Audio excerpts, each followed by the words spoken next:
श्री कृष्ण कन्हैयालाल की जय। श्रीमद् भागवत अध्याय 3 भक्तिना दुखનું નિવારણ। જ્ઞાન યજ્ઞમ કરિષ્યામિ શુક શાસ્ત્ર કથોજ્વલમ ભક્તિ જ્ઞાન વિરાગાણામ સ્થાપનાર્થે પ્રયંતત। શ્રી નારદજીએ કહ્યું, ભક્તિ જ્ઞાન અને વૈરાગ્યની સ્થાપના માટે હું પ્રયત્નપૂર્વક શુક શાસ્ત્ર શ્રીમદ ભાગવતની કથા વડે ઉજ્જવળ એવો જ્ઞાન યજ્ઞ કરીશ।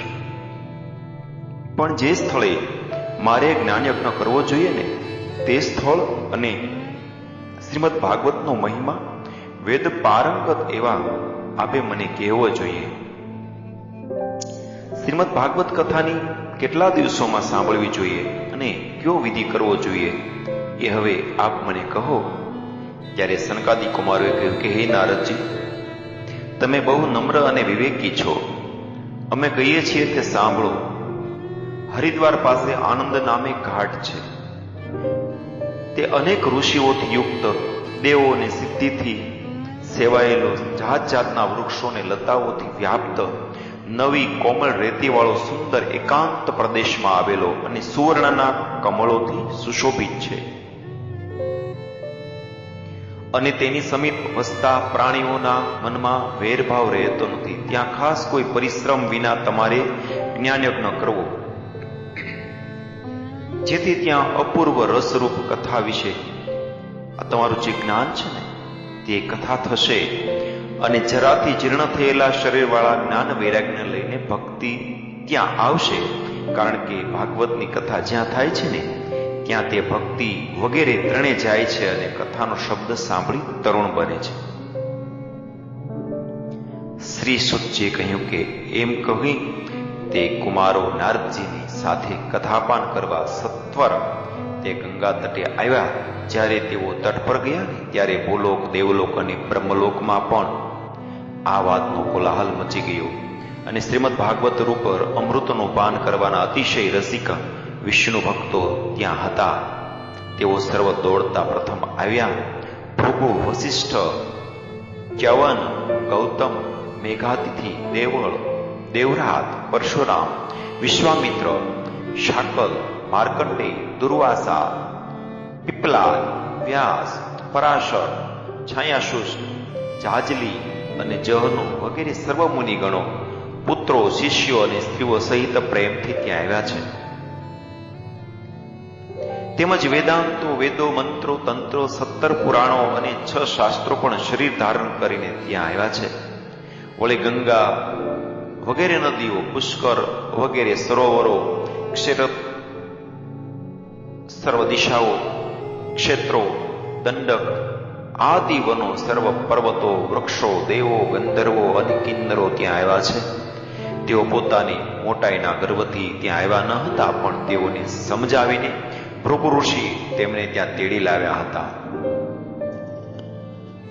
સર્વેએ કથા શ્રવણની દીક્ષા લીધી અને સર્વોને નારદજીએ ઉત્તમ આસનો આપ્યા છે ને પછી સર્વથી વંદન કરાયેલા સનકાદિક કુમારો શ્રી કૃષ્ણ પરાયણ થઈ ત્યાં બેઠા છે।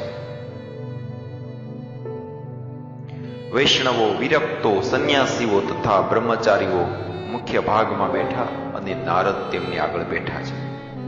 એક ભાગમાં ઋષિગણો, બીજા ભાગમાં દેવો, ત્રીજા ભાગમાં વેદો અને ઉપનિષદો, ચોથા ભાગમાં તીર્થો અને તરફ સ્ત્રીઓ બેઠી છે।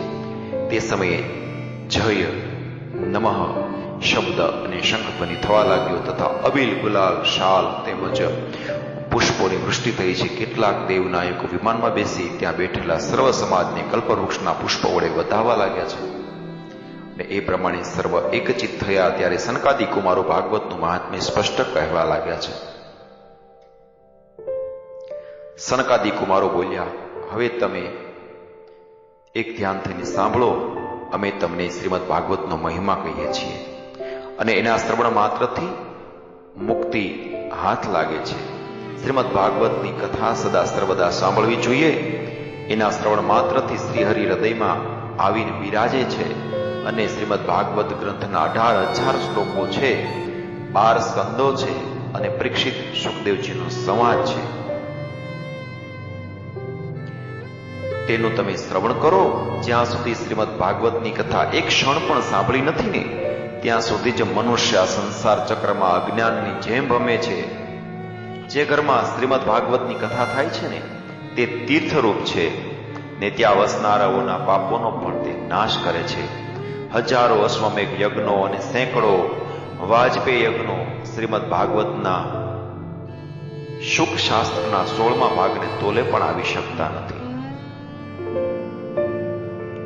હે તપોધનો, જ્યાં સુધી મનુષ્યો શ્રીમદ ભાગવતનું શ્રવણ કરતા નથી ને, ત્યાં સુધી તેમના શરીરમાં પાપો વસે છે. ગંગા, ગયા, કાશી, પુષ્કર કે પ્રયાગ પણ પાપ નાશ કરવા માટે શ્રીમદ ભાગવતની કથાના ફળતુલ્ય નથી. જો તમે પરમ ગતિ ઈચ્છતા હો ને, તો શ્રીમદ ભાગવતના અડધા શ્લોકનો કે શ્લોકના ચતુર્થ અંશનો ચોથા ભાગનો પણ પોતાનામાં મુખથી જો નિત્ય પાઠ કરો ને,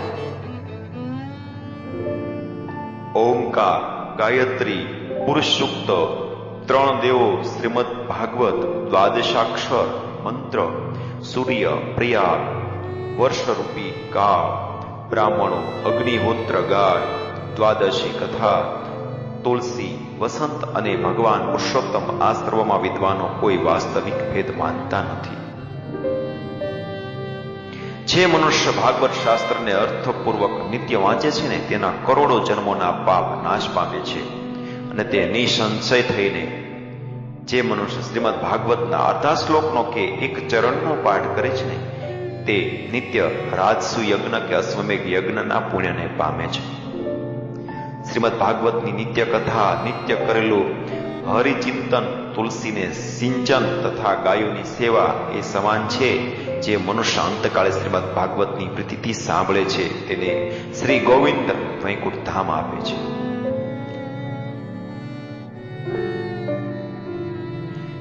જે પુરુષ આ શ્રીમદ ભાગવતનું સુવર્ણના સિંહાસન પર મૂકી વિષ્ણુ ભક્તને દાન કરે છે ને, તે શ્રી કૃષ્ણ સાથે અવશ્ય સાયુજ્ય ગતિ પામે છે. જે શઠ મનુષ્ય આખા જન્મમાં ચિત્ત રાખીને શ્રીમદ ભાગવતની થોડી પણ કથા સાંભળી નથી, તેણે ચાંડાલ અને ગધેડાની જેમ પોતાનો જન્મ વૃથા જ ગુમાવ્યો છે અને પોતાની માતાને વૃથા જ પ્રસવ દુઃખ આપ્યું છે. જેણે શ્રીમદ ભાગવતનું વચન સાંભળ્યું નથી, તે પાપકર્મી મનુષ્ય જીવતા છતાં મરેલા સમાન જ છે. અને પૃથ્વી પર ભારરૂપ એવા પશુતુલ્ય મનુષ્યને ધિક્કાર છે, એમ દેવતાઓના મુખ્ય ઇન્દ્ર કહે છે. ખરેખર શ્રીમદ ભાગવતની કથા આ લોકમાં દુર્લભ જ છે. કરોડો જન્મમાં ઉત્પન્ન થયેલા પુણ્યથી જ તે પમાય છે. માટે હે બુદ્ધિમાન યોગનિધિ, શ્રીમદ ભાગવતની કથા પ્રયત્નથી સાંભળવી. એમાં દિવસનો કોઈ નિયમ નથી. તેનું શ્રવણ તો સર્વદા કરવું જોઈએ. સત્ય અને બ્રહ્મચર્ય પૂર્વક તેનું નિત્ય શ્રવણ કરવું એમ શ્રેષ્ઠ છે. પણ કળિયુગમાં તે અશક્ય હોવાથી શુકદેવજીની આજ્ઞા મુજબ તેમાં રહેલી વિશેષતા સમજવી જોઈએ. મનોવૃત્તિનો વિજય, નિયમોનું પાલન તથા નિત્ય શ્રવણની દીક્ષા અશક્ય હોવાથી સપ્તાહ 7 દિવસ શ્રવણ કરવાનું કહે છે. માઘ માસમાં નિત્ય શ્રવણ કરવાથી જે ફળ પ્રાપ્ત થાય છે ને, તે જ ફળ સપ્તાહ શ્રવણથી મળે છે, એમ શુકદેવજી કહે છે. મન જીતવું અશક્ય હોવાથી, રોગોથી, પુરુષોના આયુષ્યના ક્ષયથી અને કળિયુગ અનેક દોષો વાળો હોવાથી 7 દિવસના શ્રવણનો વિધિ મનાયો છે. જે ફળ તપ, યોગ કે સમાધિથી મળતું નથી, તે ફળ સપ્તાહ શ્રવણ કરવાથી અનાયાસે મળે છે. યજ્ઞથી, વ્રતથી, તપથી, મોટા તીર્થથી, યોગથી અને ધ્યાનથી પણ સપ્તાહ શ્રવણ અધિક ગર્જના કરે છે. અરે, તેની ગર્જનાને શું કહીએ, તે તો ગાજે છે, ગાજે જ છે. શૌનકે પૂછ્યું કે, હે યોગવેતા, આપે આ કથા તો આશ્ચર્યયુક્ત કહી પરમાત્માનું દર્શન કરાવનાર શ્રીમદ ભાગવત પુરાણ જ્ઞાન આદિ ધર્મોની અવગણના કરી હાલમાં સાથી મોક્ષ માટે અધિક થયું છે. સુતે કહ્યું. ત્યારે શ્રી કૃષ્ણ પૃથ્વીનો ત્યાગ કરી સ્વધામમાં જવા તૈયાર થયા. ત્યારે ભગવાનનો એકાદંશ સ્કંદ સાંભળી અને ઉદ્ધવજીએ શ્રી કૃષ્ણને કહ્યું છે, ઉદ્ધવજી કહે છે કે હે ગોવિંદ, ભક્તોના કાર્ય કરી આપ પધારો છો, પણ મારા મનમાં મોટી ચિંતા છે. તે સાંભળી તમે મને શાંતિ આપો. આ ભયંકર કળયુગ આવ્યો છે, એથી સંસારમાં અનેક ખલ લોકો પ્રગટ થશે અને તેમના સંસર્ગથી સત્પુરુષો પણ જ્યારે ઉગ્ર પ્રકૃતિવાળા બનશે ને, ત્યારે ભારવાળી થયેલી આ ગાય રૂપી ભૂમિ કોનો આશ્રય લેશે?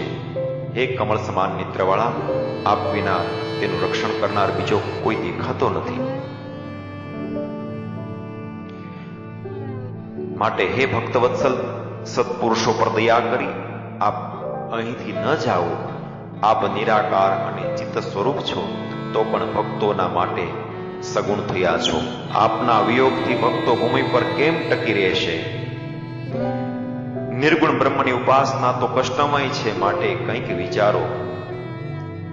સુતજીએ કહ્યું, ઉદ્ધવજીના એ વચન સાંભળીને પ્રભાસમાં શ્રી હરિએ ભક્તોના આશ્રય આપવા માટે શું કરવું જોઈએ એવો વિચાર કરીને પોતાનું જે તેજ હતું ને તે શ્રીમદ ભાગવતમાં સ્થાપ્યું અને પોતે અંતર ધ્યાન થઈને શ્રીમદ ભાગવત રૂપ સમુદ્રમાં પ્રવેશ કર્યો.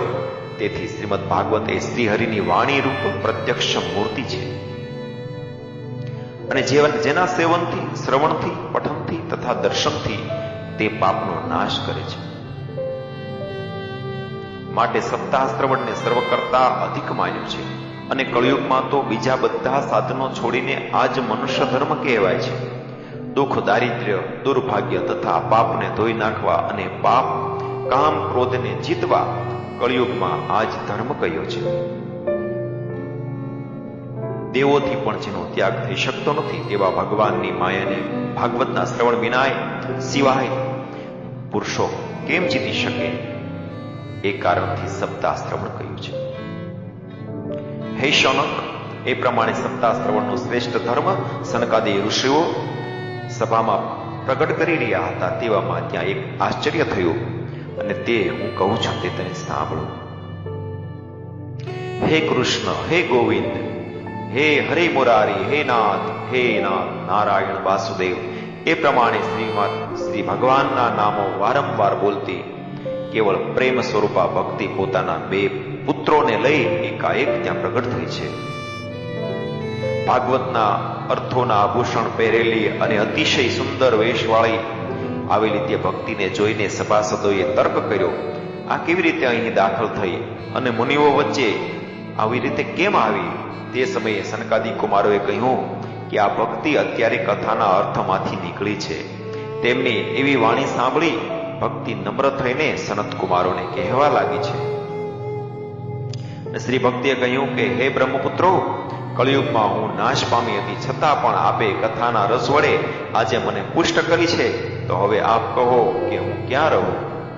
સનત કુમારોએ કહ્યું, તું ભગવાનનું સ્વરૂપ આપનારી છે, અનન્ય પ્રેમને ધારનારી અને સંસાર રોગને હરનારી છે. આથી તું ધૈર્ય ધારણ કરીને સ્થિરતાથી નિત્ય નિરંતર વિષ્ણુ ભક્તોના હૃદયમાં નિવાસ કર. તેથી કળિયુગના દોષો આ લોકમાં સમર્થ હોવા છતાં તારી સામે જોવાને સમર્થ નહીં થાય. અને એ પ્રમાણે તેઓની આજ્ઞા થઈ એટલે ભક્તિએ હરિભક્તના ચિત્તમાં વાસ કર્યો છે.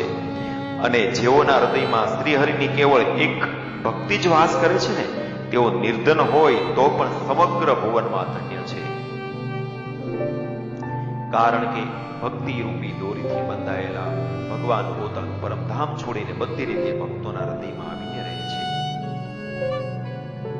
હવે પૃથ્વી પર બ્રહ્મ સ્વરૂપ શ્રીમદ ભાગવતના નામના ગ્રંથનો આથી વધુ અધિક મહિમા અમે શું કહીએ?